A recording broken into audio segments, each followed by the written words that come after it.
चलो हम लोग कल एक्सरसाइज 3.1 का इंट्रो पार्ट अच्छे से कर लिया था। आज क्या स्टार्ट करेंगे, एक्सरसाइज का सॉल्यूशन। ठीक, तो फर्स्ट क्वेश्चन देखते हैं। कह रहा है कि इन द मैट्रिक्स, ये एक मैट्रिक्स है। अच्छा, इस मैट्रिक्स का ऑर्डर क्या होगा? सबसे पहले ये चेक करो इसमें रो कितनी है, 1 2 3 और कॉलम 4, 3/4, 1 2 3 4। ठीक है, चलिए तो पहले क्वेश्चन ये कि कह रहे हैं कि find the order of the matrix. तो ऑर्डर कितना होगा, 3/4। सेकंड कह रहा था नंबर ऑफ एलिमेंट, या तो काउंट कर लो या सिंपल सा मल्टीप्लाई कर दो, 4 3 जा 12। थर्ड कह रहे हैं कि आपको राइट द एलिमेंट A13 और A21, A33, A24 and A23। देखो ये लोकेशन होती है, जो फर्स्ट पे आता है हमेशा वो क्या था, रो, बाद में आता है वो कॉलम। ए क्या बता रहे हैं कि अगर मैट्रिक्स का नाम कैपिटल ए से है तो इसके जो एलिमेंट्स हैं वो स्मॉल ए से रिप्रेजेंट होते हैं। 1 3 पहले रो पर जाओ और थर्ड कॉलम पे कौन सा भैया, 90। 2 1 सेकेंड रो में पहला कॉलम, सेकेंड रो में पहला कॉलम क्या भैया, 3 3 थर्ड रो और थर्ड कॉलम क्या हो गया, सेकेंड रो और fourth column 12, second row and third. ठीक है, तो ये तो खैर बच्चों वाली बात है। चलिए अच्छा, अब कह रहे हैं सेकंड क्वेश्चन देखो। सेकंड कह रहे हैं if a matrix has 24 elements, एक मैट्रिक्स में कितने एलिमेंट्स हैं, 24 है। और right the possible orders it can have and what if, क्या होगा अगर उसमें 13 एलिमेंट्स होते। एक मैट्रिक्स है, अभी बात सुनो, एक मैट्रिक्स उसमें 24 एलिमेंट्स है, तो इसके ऑर्डर फाइंड करना है जो पॉसिबल है। तो किन्हीं भी दो नंबर का मल्टीप्लाई करके अगर 24 आता है वही ऑर्डर हो जाएंगे। तो 1 × 24 आ रहा है, 2 × 12 आ रहा है, और 3 × 8 आ रहा है, और 8 × 3 आ रहा है, 12 × 2 आ रहा है, और भी कुछ आ रहा है बताओ, 4 × 6 आ रहा है, और 6 × और बताओ। तो इतने मैट्रिक्स हो सकते हैं, 1 2 3 4 8 मैट्रिक्स हैं जिनमें पॉसिबल जो एलिमेंट्स है वो 24 होंगे। ठीक, अच्छा अगर जैसे कोई आप कहे कि सर ये मैट्रिक्स कैसा है, ये एक ऐसा मैट्रिक्स है जिसमें एक रो होगी और 24 कॉलम्स होंगे। ठीक है, तो सिंपल सी बातें हैं। तो कह रहे अगर 13 एलिमेंट्स होते तो क्या होगा, अगर 13 एलिमेंट है तो 1 × 13 और 13 × 1, बस दो ही पॉसिबल हैं। बस क्लियर है, दो ही मैट्रिक्स पॉसिबल है, बच्चों वाली चीज़ है। अगर कह रहे हैं भैया कि 18 एलिमेंट है तो बताओ 5 एलिमेंट है, तो थर्ड क्वेश्चन 18 एलिमेंट्स है तो 18 फैक्टर करो भैया, 1 × 18 हो सकता है, 2 × 9 हो सकता है, 3 × 6 हो सकता है, और क्या हो सकता है, बस 6 × 3। अच्छा, बहुत से बच्चे अगर ये समझते हैं कि 1/18 18/1 एक ही बात है, नहीं अलग है। यहाँ पे रो 1 है, यहाँ पे रो 18 है। ठीक है, तो ये छोटी छोटी चीज़ें हैं। अब आ जाइए फोर्थ क्वेश्चन है। फोर्थ 5 में से एक क्वेश्चन आपको 2 मार्क्स में मिल जाता है मैट्रिक्स में, ये है ठीक क्वेश्चन आने वाले एग्जाम में। तो फोर्थ क्वेश्चन देखते हैं। कहना है कंस्ट्रक्ट करो एक 2/2 मैट्रिक्स का, 2/2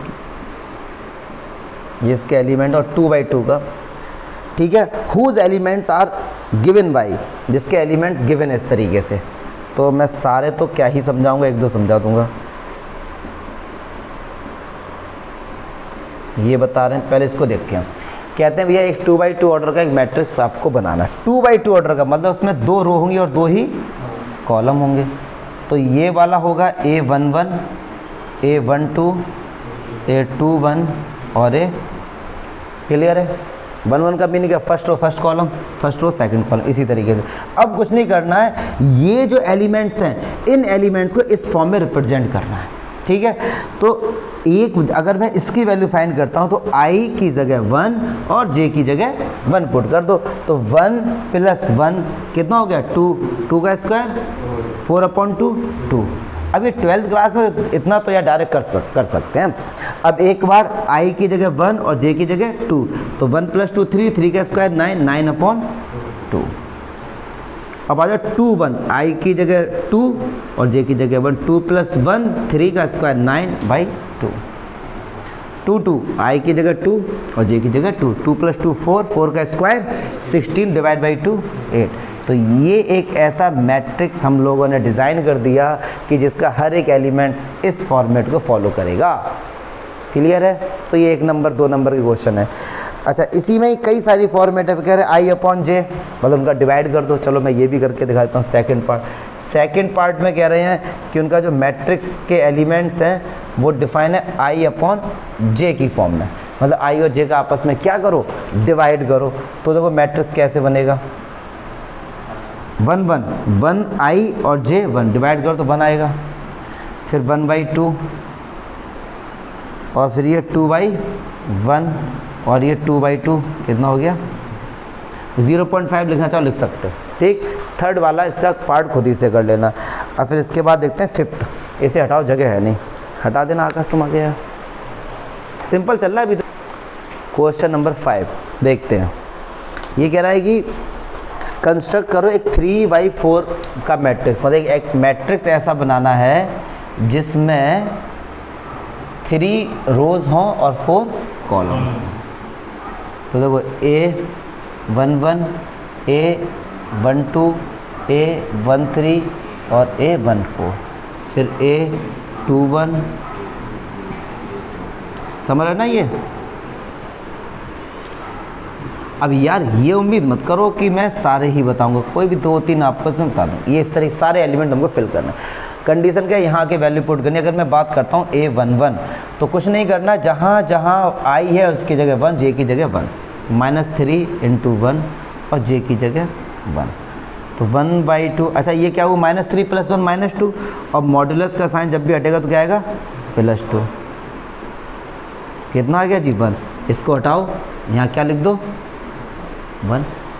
ठीक, ऐसे ही सपोज मैं इसकी वैल्यू फाइंड करके दिखाता हूँ आपको।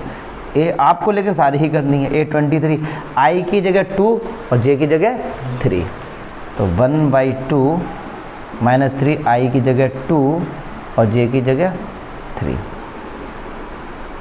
तो माइनस का 6 और प्लस का 3, तो ये माइनस का 3 हुआ, तो क्या हो गया 3/2।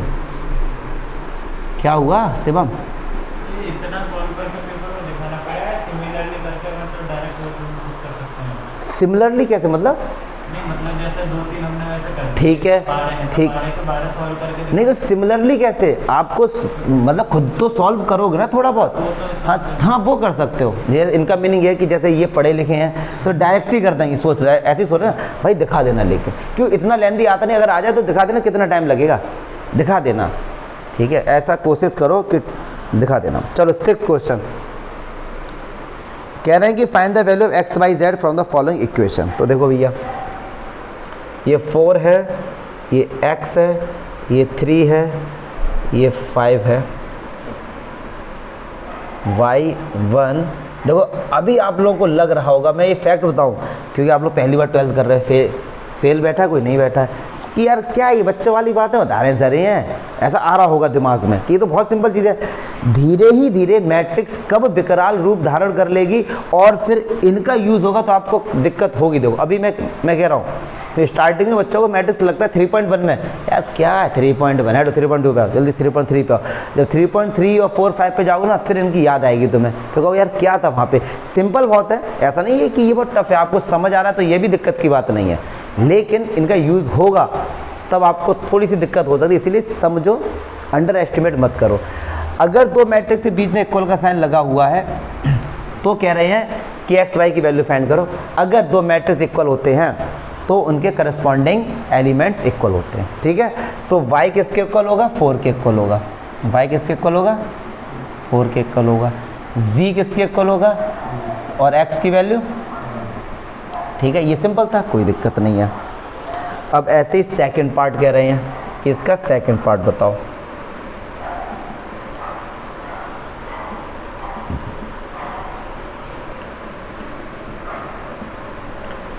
तू मेरा कोई ना होके भी कुछ नहीं। चलिए अब देखो, x + y किसके इक्वल होगा, 6 के इक्वल होगा, और 5 + z किसके इक्वल होगा, 5 के इक्वल होगा। तो z की वैल्यू क्या है यहाँ पे, 0, और x y किसके बराबर होगा, 8। अब यहाँ से बहुत से बच्चों को एक्स वाई की वैल्यू निकालने में दिक्कत हो जाएगी, क्योंकि क्लास 10th में पढ़ा है एलिमिनेशन वगैरह।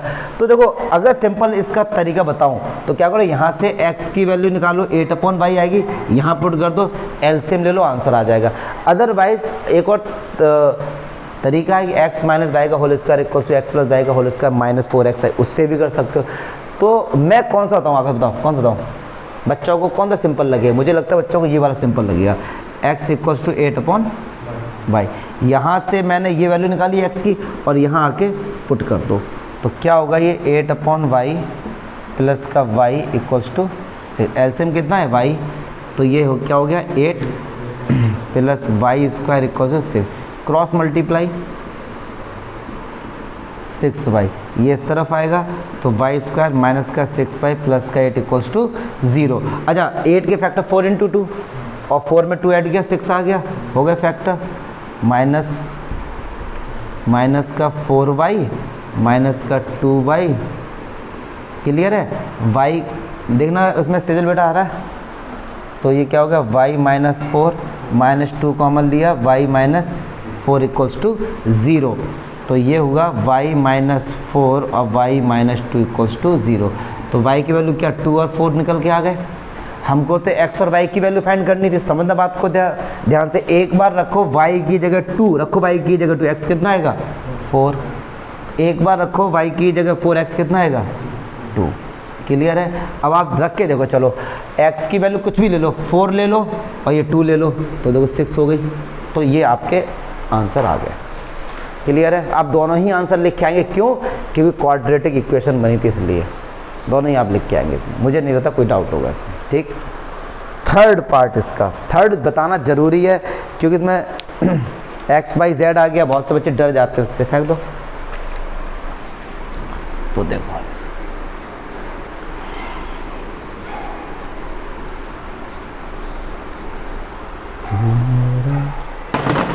देखिए ये क्या कह रहे हैं, थर्ड पार्ट इसका x plus y plus z, x plus z y plus z 9 5 7। अच्छा देखो वीडियो बनने का एक पता है का बेनिफिट क्या है, अगर वीडियो नहीं बनता तो 10 में से मैं आपको 2-3 क्वेश्चन बताता बस, और आपको समझ में भी आ जाते पूरे, बट कमज़ोर बच्चे जो है ना उनको दिक्कत होती है। तो वीडियो बनने का एक बेनिफिट क्या है, एक एक क्वेश्चन समझाता हूँ मैं यहाँ पे, जैसे कमज़ोर बच्चों का एक एक क्वेश्चन समझ आ जाएगा, होशियार को तो आएगा ही तब भी।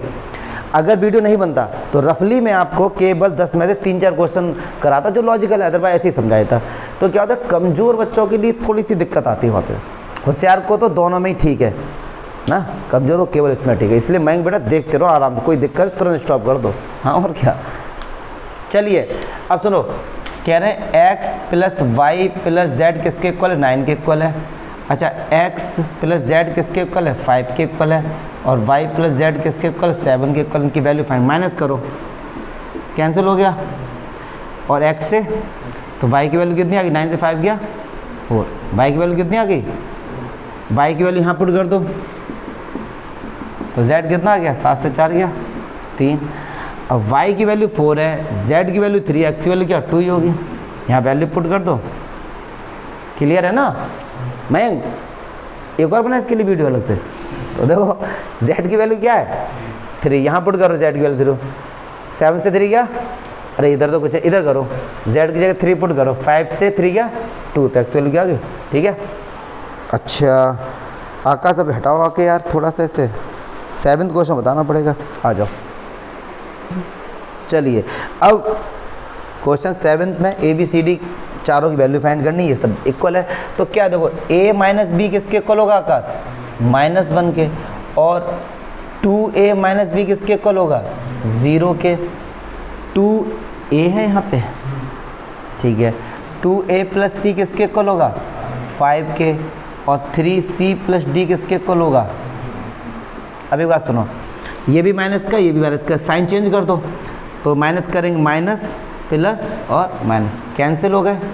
ये a प्लस का है और 2a किसका, माइनस का, तो माइनस का a इक्वल्स टू माइनस का 1, तो a की वैल्यू क्या होगी भैया अब ये क्लास 10th का कंसेप्ट है, साइन क्यों चेंज किया, देखो ये बी और ये भी दोनों सेम साइन थे, कैंसिल कब होंगे, जब साइन डिफरेंट होंगे। तो ए की वैल्यू 1 आ गई, अब ए की वैल्यू उठा के यहाँ पुट कर तो सी आ जाएगा। तो रखो भैया, इस यहाँ पे बात करते हैं, 2a, ए की जगह 1, तो सी की वैल्यू क्या आ गई 3। अब सी की वैल्यू उठा के यहाँ पुट कर दो डी आ जाएगा, ख़त्म। एक दूसरे से रिलेटेड हैं ये, 9 तो कितना 4। अच्छा ए की वैल्यू यहाँ पुट कर दो बी आ जाएगा, ठीक है, यहाँ पुट कर दो, चलो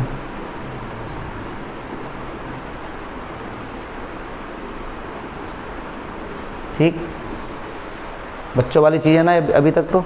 चलो क्वेश्चन नंबर 8। अच्छा 8 जो क्वेश्चन है तो खैर कुछ नहीं, लेकिन एक चीज़ देखो, इसको लिखने का जो तरीका है ना, बच्चे लोग इससे थोड़ा कहेंगे यार ये क्या चीज़ है।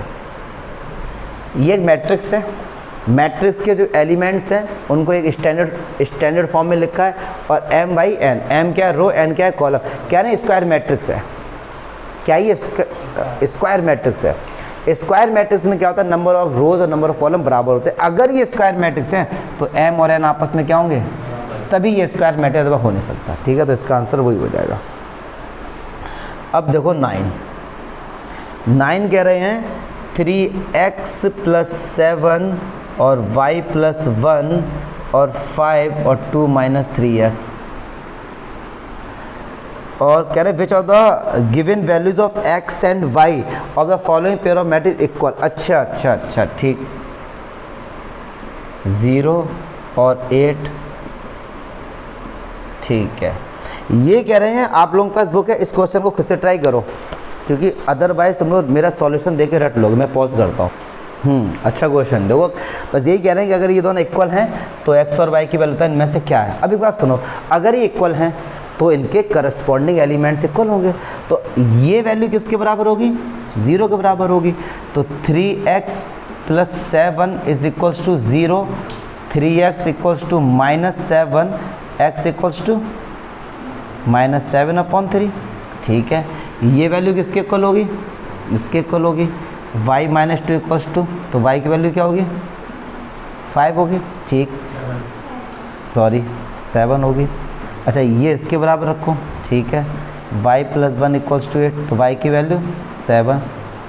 ये इसके इक्वल रखो, 2 - 3x = 4, तो -3x = 4 - 2, तो -3x = 2, x बराबर।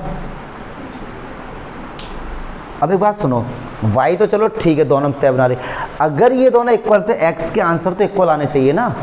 यहाँ x का आंसर -7/3 आ रहा है और यहाँ x का आंसर -2/3। अगर ये x की वैल्यू यहाँ पुट करेंगे तो ये 4 के इक्वल नहीं आएगा, ये वैल्यू यहाँ पुट करेंगे तो, जबकि x तो एक ही है, इस वाले फंक्शन में है तो x एक ही। हाँ अगर ये कैपिटल X होता है, ये स्मॉल x होता तो अलग आंसर होता, वो भी बताएंगे आएगा। ऐसे केस में दोनों के x डिफरेंट आ रहे हैं तो इसका होगा नॉट पॉसिबल टू फाइंड, क्योंकि भैया कोई आंसर ही नहीं आ रहा है इसमें हमारा। हाँ अगर ये कैपिटल होता है स्मॉल होता तो उनके ये आंसर अलग अलग पॉसिबल थे, ठीक है। तो ये अच्छा क्वेश्चन था, बहुत से बच्चे लोग आंसर चेक कर लेते कि हाँ भैया y7 आ रहा है लगा दो इसमें से, तो ऐसा नहीं होगा, ठीक है। इंपॉर्टेंट क्वेश्चन है, लास्ट क्वेश्चन सबसे ज़्यादा, उसे देखते हैं। चलिए ये जो लास्ट क्वेश्चन है, ये कहने को तो यार एक फार्मूला है इसका बहुत ही सिंपल, बट इसको क्लास 11th के तरीके से भी मैं बताऊंगा, परम्यूटेशन एंड कॉम्बिनेशन। क्या कह रहे हैं इसको समझेंगे अच्छे से। वैसे ऑब्जेक्टिव है, एक फार्मूला है, सीधे बता देंगे रट लोगे आंसर आ जाएगा, बट समझाऊंगा अभी एक चीज़। कह रहे हैं कि the number of all possible matrices of order 3/3, 3/3 order के कितने पॉसिबल मैट्रिसेस हैं जो बन जाएंगे जब उनमें आप एंट्री करो 0 और 1 की। अब इसी को समझते हैं, देखो बहुत अच्छे से समझेंगे इसको। मतलब क्या कि आपको 3/3 ऑर्डर के कितने मैट्रिक्स बन जाएंगे। कंडीशन क्या है कि जो एंट्री कर रहे हैं, मतलब जो एलिमेंट्स फिल करना है, वो या तो 0 फिल करो या 1 या दोनों, यही फिल करें। तो देखो एक तो मैट्रिक्स ये बन जाएगा 0 0 0 बन गया इन्हीं का यूज़ करके, ठीक है। एक मैट्रिक्स ये बन जाएगा, बन जाएगा, ये अलग है ये इसके, ठीक है। एक मैट्रिक्स ये भी बन जाएगा, ऐसे बन जाएगा ना भैया। एक मैट्रिक्स ये भी बन जाएगा, केवल 1 और 0 का यूज़ करना है।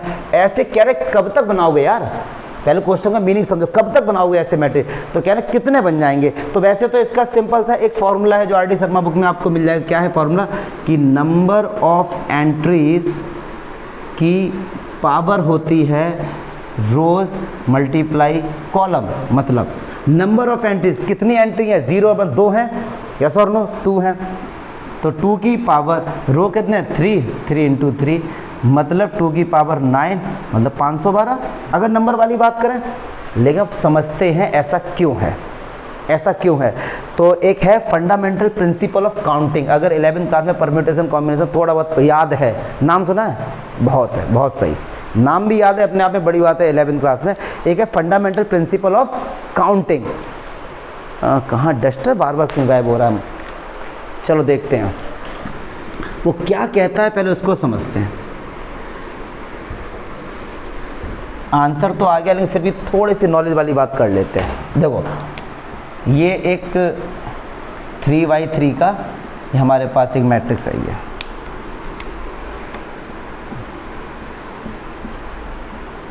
ठीक है। अच्छा इस प्लेस पे फिल करने के तरीके दो, यहाँ या तो 0 आएगा या फिर 1 आएगा। इस प्लेस को हम दो तरीके से हम इसको फिल कर सकते हैं, इसको भी एंड इसको भी। हर प्लेस को फिल करने के तरीके क्या है, दो तरीके, या तो 0 फिल होगा या फिर 1 फिल होगा। तो अगर आपको याद आ रहा होगा, या तो ये फिल कर सकते हैं इस पर, या ये एंड, इसमें ये एंड, जब कभी भी एंड आता था तो उसमें मल्टीप्लाई करते थे। ऐसा हमको कौन बताता था, फंडामेंटल प्रिंसिपल ऑफ काउंट। तो आप लिख देना why fundamental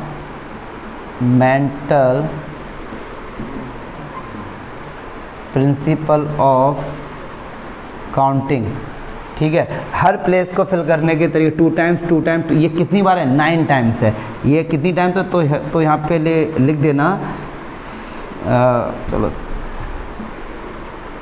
ways to fill every block 2, और यहाँ पे ऐसे कर, थोड़ा बुक में है जैसे वैसे 9 टाइम्स। कितने टाइम्स है, 9 टाइम्स। तो 2 इंटू 2 इंटू 2 इंटू 2 इंटू 2, ठीक है। तो ये हमारा कितना हो गया, 512। मतलब हर प्लेस को फिल करने के तरीके दो है। और एंड इस पे एंड का मतलब मल्टीप्लाई होता है, तो इस तरीके से भी हम लोग करके आ सकते हैं। ये आप करके आओगे तो टीचर को लगे हाँ बच्चे को थोड़ा सा एक्स्ट्रा नॉलेज है। वैसे ऑब्जेक्टिव में आएगा तो आपको तो दोस्त से ही पूछना तो कर सकते हो, कोई दिक्कत आकर। चलो तो 3.1 ख़त्म करें, वेरी गुड।